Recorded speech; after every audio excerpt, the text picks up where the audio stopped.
everyone. Thank you for joining us. My name is Ben Larsen. I'm a research analyst here at Arnerich Massena, and I'm joined with my colleague, Senior Research Analyst Arthur Coyne. And today we're going to discuss the Consumer Price Index, which is at a 41-year high.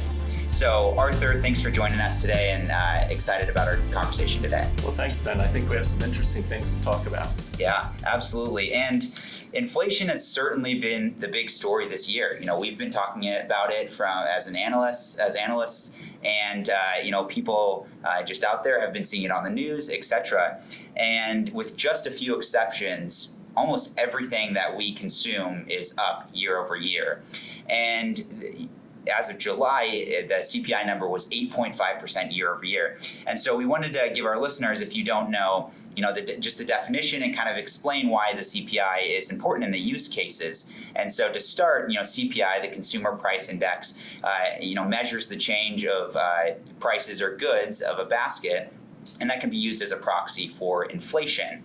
And why it's important is there's several use cases. So for the government, they use it to adjust Social Security, use it for federal pensions, cost of living adjustments, and for taxes over time. And for you and I, Arthur, and for Arnerich Massena, we'll use inflation or CPI to make investment decisions and so forth. And so the other question and the other point that I wanted to make was that I've been hearing a lot of people try to compare CPI today versus the 1970s or even prior to that, and word of caution just because the CPI has changed over the years. We went on and looked at the Labor Bureau of Statistics website, and they've accounted for 79 changes over the course of over the century that they've had the index existing. And so I think there's two questions that we want to answer today. Is one, breaking down where is inflation coming from, and then two, how are we going to get back down to the Federal Reserve's target of 2% inflation? Yeah, inflation's been rising for more than 2 years now, and I think there's some concern that it's become a self-sustaining and self-perpetuating phenomenon. So it is a concern. So this chart goes back to last February, and that was the last time that we had inflation around the 2% target rate that we're looking for. And so on the chart, you can see each bar represents each month's year-over-year inflation, and last February it was 1.7, and today it's 8.5. And each bar is broken up into segments, and each segment represents part of the CPI basket. So there's a segment for food, shelter, energy, and so on. Take, for instance, the food segment, the one at the bottom. It represents 13% of the consumer price basket, so the basket that's actually priced to determine what the CPI is. And its contribution to the 8.5% inflation that we're having right now is 1.5%, which is pretty significant. Now, according to the Bureau of Labor Statistics, who compiles this, not all food within the food segment of the basket have been rising at the same rate. And some of the biggest rises have been in things that you normally eat as part of your breakfast, for instance.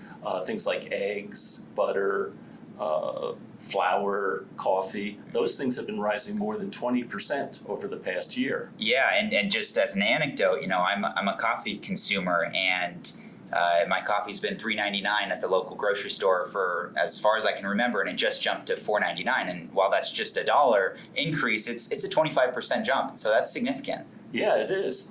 But fortunately, not all food is rising at that rate. The average for food is 11% right now, and there's a lot of reasons why food's been rising. Fertilizer costs, labor shortages, the Russia-Ukraine war, which has cut off supplies to certain kinds of things, transportation costs and bird flu are just some of the reasons why food prices have been going up. And so these are real-world structural problems that are going to be hard to manage down And so it may take a while for food price inflation to come back down to 2%. Yeah, absolutely. That definitely seems so. The other component that we wanted to point out, if you're moving up on the chart to the green section, is shelter or housing. And this makes up 32%, so almost a third of the CPI basket. And what's important to note here is how they calculate it. And so this will be really important to understand, where the CPI is going. So the way CPI is calculated, it uses rents. So a consumer who pays rent, that's how they calculate it. So it tends to be sticky, right? It's month to month.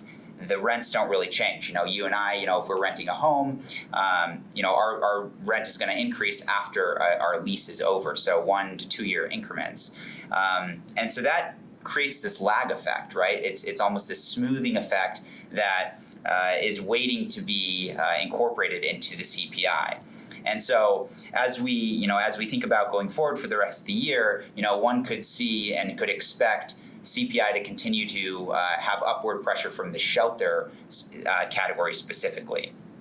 Yeah, you can even see it on the chart that the bars for the shelter component, they move very smoothly over time. There's just small incremental changes, and the changes have been getting larger and larger, unfortunately. Mm-hmm. So it looks like food and shelter are going to be the at least two of the tough categories during this next year to come.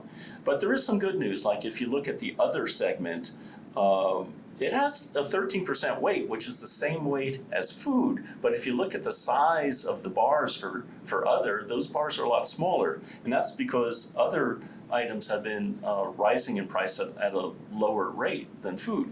And in fact, some of these prices on these other items have been flat, and even some are going down. Things like televisions, video equipment, smartphones, calculators, jewelry, luxury watches, washing machines, and recorded music. All these things are not appreciating in price. And so it's kind of nice to see that there's some bargains tucked away in the consumer price basket. Yeah, my wife has been telling me that we need to get a new washing machine, so that's good to hear. The other thing, is services, and there's also some good news coming from that category. Services contribution to overall inflation has been relatively small, but the makeup of the CPI basket is quite significant.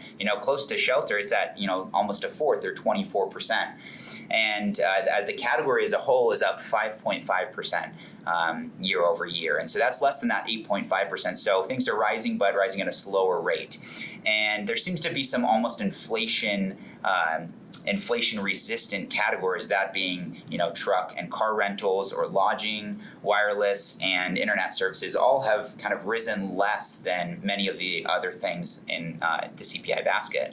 So there's a few more things to put on your shopping list. Yeah, it's good that it's not all bad news. And one other piece of good news is vehicles.